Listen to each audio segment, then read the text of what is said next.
கிறிஸ்துவுக்குள் பிரியமானவர்களே, கர்த்தரும் இரட்சகருமாய் இயேசு கிறிஸ்துவின் ஈடினி நாமத்தினாலே உங்கள் யாவருக்கும் என் அன்பின் வாழ்த்துக்களை தெரிவித்துக் கொள்கிறேன். தேவன் அருளிய அப்பம் பிரேயர் மினிஸ்டர் மூலியமாக உங்களோடு சந்திப்பதில் மிகுந்த மகிழ்ச்சிகிறேன். தினம்தோறும் அதிகால வேளையிலே பரிசுத்த வேதாந்தத்திலிருந்து ஒரு பகுதியை நாம் தியானித்து நம்முடைய குடும்ப பாதுகாப்பிற்காக நாம் ஜெபித்து வருகிறோம்.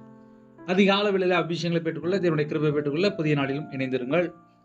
மத்தேயு சுவிசேஷம் 7ஆம் அதிகாரம் 15 முதல் 24 ஆகிய வசனங்கள். கள்ள தீர்க்கதரிசிகளுக்கு எச்சரிக்கையாயிருங்கள். அவர்கள் ஆட்டுத்தோலை போர்த்து கொண்டு உங்களிடத்தில் வருவார்கள். உள்ளத்திலேயோ அவர்கள் பட்சிக்கிற ஓநாய்கள். கிறிஸ்துவுக்குள் பிரியமானவர்களே, உள்ளத்திலேயோ அவர்கள் பட்சிக்கிற ஓநாய்கள். இந்த கள்ள தீர்க்கதரிசிகளை குறித்து வேதம் என்ன தெளிவாக நமக்கு கற்றுத்தருகிறது? உள்ளத்திலேயோ அவர்கள் பட்சிக்கிற ஓநாய்கள். ஓநாய்கிட்ட அன்பு இருக்குமா? இருக்காது. ஓநாய்கிட்ட ஒரு நல்ல குணம் இருக்குமா? இருக்காது. ஓநாய்கிட்ட அன்பு இருக்குமா? இருக்காது. அது எப்போ பீறி போடலாம், எப்போ கொல்லலாம் அப்படின்னு மட்டும்தான் இருக்கும். கள்ள தீர்க்கதரிசிகளுக்கு எச்சரிக்கையா இருங்கள். இப்ப இந்த கடைசி காலத்துல எங்க பார்த்தாலும் கள்ள தீர்க்கதரிசிகள் பெருகிட்டு வராங்க. அப்ப ஆவிக்குரிய வாழ்க்கையிலே ஒரு குடும்பம் வளர்ந்து கனி உள்ள ஒரு வாழ்க்கை இருந்தா மட்டும்தான் கள்ள தீர்க்கதரிசிகள் யாரு, கள்ள ஊழியர்கள் யாருன்னு சொல்லி கண்டுபிடிக்க முடியும். அதனால கால வேளையில யாரெல்லாம் இணைந்திருக்கிறீங்களோ, இந்த நாளுக்குள்ள செய்தி என்ன அப்படின்னா, கள்ள தீர்க்கதரிசிகளுக்கு எச்சரிக்கையாயிருங்கள். அவர்கள் ஆட்டுத்தோலை போர்த்து கொண்டு உங்களிடத்தில் வருவார்கள். ஒரு 2-3 பாயிண்ட் இருக்கு. கள்ள தீர்க்கதரிசிகளுக்கு எச்சரிக்கையா இருங்கள். முதல்ல எச்சரிக்கை. உங்க வீட்டில் ஒருவேளை நீங்க கையில பைபிள் எடுத்து தியானிக்கிற பிள்ளைகள் இருந்தால் நீங்க நோட் பண்ணி பார்க்கலாம். முதல்ல எச்சரிக்கை. 2வது அவர்கள்னா கள்ள தீர்க்கதரிசிகள் ஆட்டுத்தோலை போர்த்து கொண்டு உங்களிடத்தில் வருவார்கள். அப்படின்னா என்ன அர்த்தம் அப்படின்னா, தந்திரமா தான் வருவாங்க. அவங்க கள்ள தீர்க்கதரிசின்னு சொல்லிட்டு உங்கள்கிட்ட வரமாட்டாங்க. அவங்க தீர்க்கதரிசின்னு வரலாம், அவங்க நல்லவங்க சொல்லி வரலாம். ஆட்டுத்தோல் அப்படின்னாலே ஒரு மேய்ப்பன் போல வரலாம், ஒரு போதிக்கிறவங்க போல வரலாம், பல மெத்தட்ல உள்ள வருவாங்க. அவர்கள் ஆட்டுத்தோலை போர்த்து கொண்டு உங்களிடத்தில் வருவார்கள் அப்படின்னா வருவார்கள். அதுல எந்த சந்தேகமும் கிடையாது. ஏன்னா கடைசி காலத்துல எங்க பார்த்தாலும் கள்ள தீர்க்கதரிசிகள் இருப்பாங்க. உள்ளத்திலேயோ அவர்கள் பட்சிக்கிற ஓநாய்கள். இப்போ உங்களை எப்படி கண்டுபிடிக்கலாம்? முதல்ல நம்மளுடைய வாழ்க்கையில நம்ம முதல்ல ஸ்டெடியா இருக்கணும். ஏன்னா கர்த்தருடைய பிள்ளைகள் இந்த கடைசி காலத்துல விழுந்து போற காரியங்கள் நிறைய இருக்கு. கையில பைபிள் எடுத்து வாசிக்க மாட்டாங்க, ஜெபிக்க மாட்டாங்க, தேவனை தேட மாட்டாங்க, தேவனை துதிக்க மாட்டாங்க. என் வாழ்க்கையில ஏதாவது ஒரு அற்புதம் நடந்துராதா, ஒரு அதிசயம் நடந்துராதா, எனக்கு யாராவது தீர்க்கதரிசி சொல்லிட மாட்டாங்களா அப்படின்னு சொல்லி எங்கெல்லாமோ சுத்தி வருவாங்க. 24 மணி நேரம் வாழ்க்கையில ஒரு மனுஷன் கையில பைபிள் எடுத்து வாசித்து மனம் திரும்பி தேவனோட சமூகத்துல காத்திருந்து முழங்கால் போட்டு ஜெபம் பண்ணா அவங்க வாழ்க்கை ஆசீர்வாதமா தான் இருக்கும். சில குடும்பத்துல இந்த பிரச்சனை எங்க ஆரம்பிக்கு அப்படின்னா, இருதயத்துக்குள்ளே தந்திரம் இருக்கா, அதை கொஞ்சம் பார்க்கணும். ஏமாற்ற சுபாவம் இருக்கா, இதை கொஞ்சம் பார்க்கணும். இதெல்லாம் ஏன் சொல்ல வேண்டியிருக்கு அப்படின்னா, எவன் சொத்தையாவது கொள்ளையடிக்கலாமா, ஏமாத்திரலாமா, எப்படியாவது பணக்காரன் ஆயிரலாமா, எப்படியாவது சம்பாதிச்சிடலாமா, குறுக்கு புத்தியில யோசிப்பாங்க. சடக்குன்னு ஒரு 10 லட்ச ரூபா சம்பாதிக்கணும், சடக்குன்னு ஒரே வருஷத்துல வீடு கட்டிடணும், ஒரே வருஷத்துல பணக்காரன் ஆயிடணும். வேலை செய்ய மாட்டாங்க, உண்மையா இருக்க மாட்டாங்க, பரிசுத்தமா இருக்க மாட்டாங்க. ஆனா திடீர்னு 1 கோடி ரூபாய் சம்பாதிச்சிடணும். பைபிள் அப்படிலாம் எங்கேயும் எழுதப்படல. உண்மை உள்ள மனுஷன் பரிபூர்ணமான ஆசீர்வாதங்களை பெறுவான். ஒரு மனுஷன் உண்மையா இருந்தால் தேவன் அந்த குடும்பத்தை உயர்த்துவார். அப்படிதான் பைபிள்ல போட்டிருக்கு. அதனால யாரெல்லாம் இணைந்திருக்கிறீங்களோ, நம்ம தேவனுடைய பார்வையில உண்மையா இருக்கிறோமா? இப்ப இந்த கள்ள தீர்க்கதரிசி எழுதப்பட்டிருக்கு, உள்ளத்திலேயோ அவர்கள் பட்சிக்கிற ஓநாய்கள். பட்சிக்கிற அப்படி சொல்லி அர்த்தம் பார்க்கும்போது கடித்து கொதறிடுமா. கடித்து கொதறிடுமா. அப்ப இந்த ஓநாயினுடைய ஒரு சுபாவம் என்ன அப்படின்னா, கடிச்சு கொதற சுபாவம். இப்ப நம்ம யோசித்து பார்க்கலாம். இந்த கள்ள தீர்க்கதரிசிகளை குறித்து முதல்ல நம்ம கண்டுபிடிக்கணும் அப்படின்னா, அவங்க கடிச்சு கொதற ஒரு சுபாவமா இருப்பாங்க. 2வது, அவங்க இருதயத்துக்குள்ள ஒரு நல்லதே இருக்காது. கடிச்சு கொதறவன்ட்ட போய் எங்க நீங்க அன்பை எதிர்பார்க்க முடியும்? நம்ம அப்படி யோசித்து பார்ப்போமே. கர்த்தருடைய பிள்ளைகள்கிட்ட ஆவிக்குரிய 9 கனி இருக்கும். இந்த கள்ள ஓநாய்கள்கிட்ட இருதயத்துல என்ன இருக்கும் அப்படின்னா, கடிச்சு கொதற ஒரு சுபாவம் தான் இருக்கும். இதுதான் அதனுடைய அர்த்தம். அப்ப எச்சரிக்கையா இருங்கள் அப்படின்னா, அவர்கள் ஆட்டுத்தோலை போர்த்து கொண்டு உங்களிடத்தில் வருவார்கள். யாரு எப்போ கிளம்பி வருவாங்கன்னு சொல்லி தெரியாது. நான் இருக்கிற ஏரியால ஒரு ஐயாட்ட பேசிட்டு இருந்தேன். அப்ப அந்த ஐயா சொன்னாங்க, நான் காலையில வெளியில போயிருவேன், என் வீட்டம்மா வீட்டுல தான் இருப்பா. பகல் நேரத்துல யாரோ ஒரு ஊழியக்காரங்க என் வீட்டம்மாட்ட வந்து பேசிட்டு போவாங்களாம். அதுக்கப்புறம் போன்ல பேசுவாங்களாம். இப்ப லாஸ்ட் என் வீட்டம்மா நான் இருக்கிற சர்ச்சுக்கு ஞாயிற்றுக்கிழமை வர மாட்டுக்கா. அந்த சொன்ன இந்த போன்ல பேசுறாங்கல்ல, அந்த ஊழியக்காரன் சொன்னதுதான் உங்களுக்கு கரெக்டா தெரியுது. பக்கத்துல இருக்க சர்ச்சுக்கு வர மாட்டுக்கா அப்படின்னு சொல்லி மனைவியை பத்தி பேசிட்டு இருந்தாங்க. லாஸ்ட் என்னன்னு சொல்லி பார்க்கும்போது, இந்த கடைசி காலத்துல இந்த கள்ள ஊழியர்கள் இருக்காங்கல்ல, அதான் அநேக சபைகள் இருக்கு. அதுல ஒண்ணு, நம்ம பக்கத்துல இருக்க சர்ச்சுக்கு ஞாயிற்றுக்கிழமை குடும்பமா போய் தேவனுடைய சமூகத்திலே பாதப்படியிலே காத்திருந்து ஜெபம் நாள் நம்ம குடும்பம் ஆசிரியப்படும். ஏன்னா சில குடும்பத்துல சர்ச்சுக்கு குடும்பமா போறதுக்கு பலவிதமான பிரச்சனைகள் என்ன சொல்லி கேட்கும்போது, அவங்கள யாரோ குழப்பி இருப்பாங்க, குடும்பமா போக மாட்டுக்காங்க. ஆட்டுத்தோலை போர்த்து கொண்டு உங்களிடத்தில் வருவார்கள், உள்ளத்திலேயோ அவர்கள் பட்சிக்கிற ஓநாய்கள்.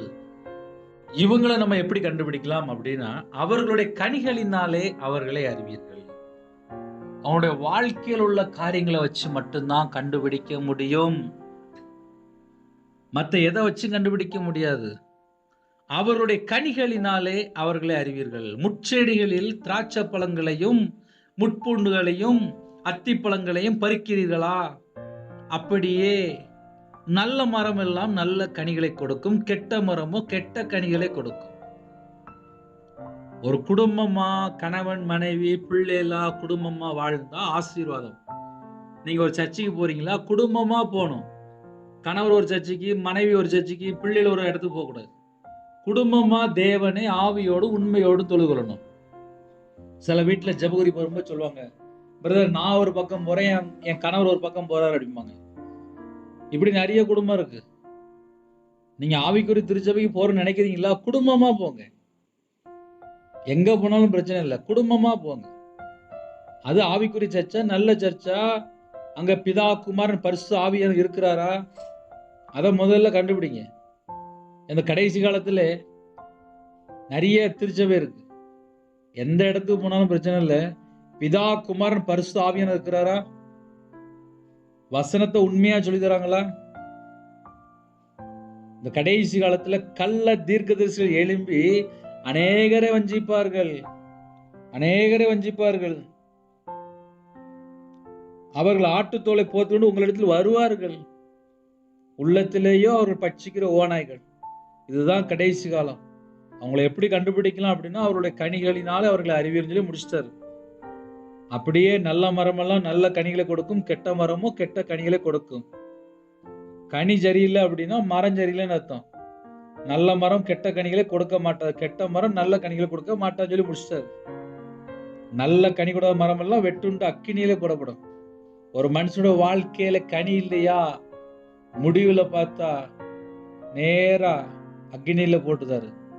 இந்த பூமியில வாழ்ற காலத்திலே இயேசு கிறிஸ்து ரத்தத்தினால கழுவப்பட்டு ஒரு பாவி மனம் திரும்பி பரிசுத்தமா வாழ்ந்து, எனக்கு கனிகளினால் நிரப்புங்கப்பா, என்னை பரிசுத்தம் நிரப்புங்கப்பா, என்னை பரிசுத்தப்படுத்துங்கப்பா, உங்க ரத்தத்தினால என்னை கழுவி சுத்திகரிங்கப்பா, நான் உங்க பிள்ளையா வாழணும்ப்பா. அதுதான் நம்ம கேட்கக்கூடிய காரியங்கள். நம்ம இயேசு கிறிஸ்து ரத்தத்தினால கழுவப்பட்டு பரிசுத்த ஆவியில நிரப்பப்படும் போது நமக்கு கனி ஆட்டோமேட்டிக்கா உள்ள வந்துடும். மனம் திரும்பி பாவ மன்னிப்பை பெற்றுக்கொண்டால் மட்டும்தான் நம்ம வாழ்க்கையில அடுத்த ஸ்டெப்புக்குள்ள நம்ம போக முடியும். இந்த கடைசி கால கள்ள உபதேசத்திலே அந்தி கிறிஸ்து ஊழியம் பண்றவங்க, இந்த கள்ள ஓநாய்கள், கள்ள தீர்க்கதரிசிகள், மனம் திரும்புற பிரசங்கமே இருக்காது. மனம் திரும்பி பாவ மன்னிப்பை பெற்றுக்கொள், அந்த பிரசங்கம் இருக்காது. நீங்க சர்ச் பண்ணி கேட்டு பாருங்க. ஏன்னா சில குடும்பத்துல வீட்டுல செல்போன் கையில வச்சுட்டே இருப்பாங்க, சர்ச்சைக்கு போக மாட்டாங்க, மனம் திரும்ப மாட்டாங்க, பாவ மன்னிப்பே பெற்றுக்கொள்ள மாட்டாங்க. ஆசீர்வாதம் எப்படி வீட்டுக்குள்ள வரும்? நம்ம பக்கத்துல இருக்க சர்ச்சைக்கு போய் முழங்கால் போட்டு ஜெபம் பண்ணி அங்க பாவ மன்னிப்பு பெற்றுக்கொள்ளணும். யாரெல்லாம் இணைந்திருக்கிறீங்களோ, சர்ச்சைக்கு போறீங்களா காலையில, அதை கொஞ்சம் யோசித்து பாருங்க. ஆதலால் அவர்களுடைய கனிகளினாலே அவர்களை அறிவியல் சொல்லி முடிச்சிட்டாரு. பரலோகத்தில் இருக்கிற என் பிதாவின் சித்தத்தின்படி செய்கிறவனே பரலோக ராஜ்யத்தில் பிரவேசிப்பவன் அல்லாமல் என்னை நோக்கி கர்த்தாவே கர்த்தாவே என்று சொல்கிறவன் அதில் பிரவேசிப்பதில்லை. இந்த கடைசி காலம் எப்படினாலும் வாழ்ந்தா பரலோகத்தில் போயிடலாம் சொல்லி நினைக்கிறாங்க. கிடையாது. கனி உள்ள ஒரு வாழ்க்கை வேணும். பிதாவின் சித்தம் என்ன? நம்ம கிறிஸ்துக்குள்ள நிலைத்திருக்கணும், அவருடைய வார்த்தையில நிலைத்திருக்கணும், மிகுந்த கனி கொடுக்கிற பிள்ளைகளா இருக்கணும். பரலோகத்துக்கு போகணுமா? மிகுந்த கனி வேணும். பரலோகத்தில் இருக்கிற என் பிதாவின் சித்தத்தின்படி. பிதாவின் சித்தம் என்ன? முதல்ல பரிசுத்தம் வாழ்றது, இரண்டாவது நன்மை செய்யறது, மூணாவது எப்பொழுதும் சந்தோஷமா இருக்குது, இடைவிடாமல் ஜெபிக்கிறது, எல்லாவற்றுக்காக ஸ்தோத்திரம் செலுத்துது. ஒரு 5 பாயிண்ட் சொல்லியிருக்கேன். 1 தெசலோனிக்கேயர் 4ஆம் அதிகாரம் 5ஆம் அதிகாரத்துல இருக்கு, வாசித்து பார்க்கலாம். அப்ப கர்த்தருடைய பிள்ளைகள் ஆவிக்குரிய வாழ்க்கையில வளரணும் அப்படின்னா எல்லாரும் ரட்சிக்கப்படணும், எல்லாரும் மனம் திரும்பணும், எல்லாரும் சத்தியத்தை அறியணும். அது பிதாவின் சித்தம். ஒருவர் கெட்டு போக கூடாதா? பைபிள்ல நிறைய பாயிண்ட் இருக்கு பிதாவின் சித்தம் சொல்லி பார்க்கும்போது. கர்த்தருடைய பிள்ளைகள் ஆவிக்குரிய வாழ்க்கையில வளரணும் அப்படின்னா புதிய ஏற்பாட்டுல நமக்கு ஏகப்பட்ட சட்டம் இருக்கு. பழைய ஏற்பாட்டுல ஒரு கதை மாதிரி வாசித்துக்கலாம். பரிசுத்தவான்கள் எப்படி வாழ்ந்தாங்க. புதிய ஏற்பாட்டுல நமக்கு ஸ்ட்ராங்கா இருக்கு வசனம். பரலோகத்துக்கு போனோம் அப்படின்னா கனி உள்ள ஒரு வாழ்க்கை வேணும். இன்னைக்கு நிறைய குடும்பத்துல பணம் சம்பாதிக்கணும் மட்டும்தான் டார்கெட் பிக்ஸ் பண்ணிக்காங்க. பணம் சம்பாதிக்கிறது ஈஸி, ஆனால் பரலோகத்துக்கு போற கஷ்டம். பரலோகத்துக்கு போனோம் அப்படின்னா சிறு பிள்ளை போல மாறணும், மனம் திரும்பி சிறு பிள்ளை போல மாறணும். நமக்கு இந்த 2026 செய்தி என்ன தெரியுமா? விழித்திருந்து ஜெபம் பண்ணுங்கள், எப்பொழுதும் விழித்திருந்து ஜெபம் பண்ணுங்கள். இந்த கடைசி காலத்துல எந்த மனுஷன் எப்படிப்பட்டவன் தெரியாது, அப்படிப்பட்ட காலமா தான் இருக்கு. நம்ம தேவனுடைய சமூகத்துல காத்திருந்து ஜெபிப்போம், தேவன் நம்ம குடும்பத்தை ஆசீர்வதிப்பார். அந்நாட்களில் அநேகர் என்னை நோக்கி கர்த்தாவே கர்த்தாவே உமது நாமத்தினாலே தீர்க்க தரிசனம் உரைத்தோம் அல்லவா. இந்த கள்ள தீர்க்கம் சொன்னாங்கல்ல, அங்க வருது பாயிண்ட்.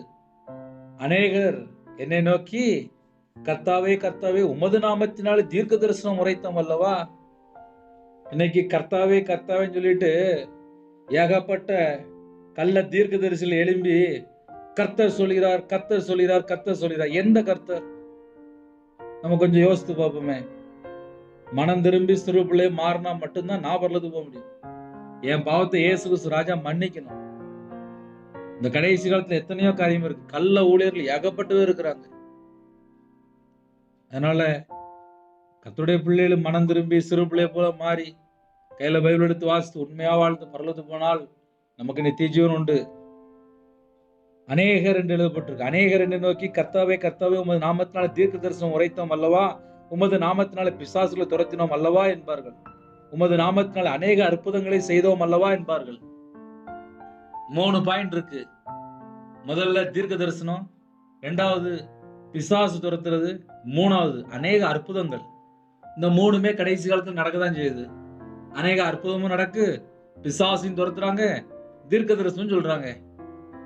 23ஆம் வசனத்திலே அப்பொழுது நான் ஒரு காலம் உங்களை அறியவில்லை, அக்கிரமம் செய்யும்காரரே என்னை விட்டு அகன்று போங்கள் என்று அவர்களுக்கு சொல்லுவேன். இந்த கள்ள தீர்க்கதரிசிகள் யார் அப்படின்னா அக்கிரமம் செய்கிறவர்களாம். அக்கிரமம் செய்யுங்காரரே என்னை விட்டு அகன்று போங்கள். ஆகையால் நான் சொல்லி இந்த வார்த்தைகளை கேட்டு இவைகளின்படி செய்கிறவன் எவனோ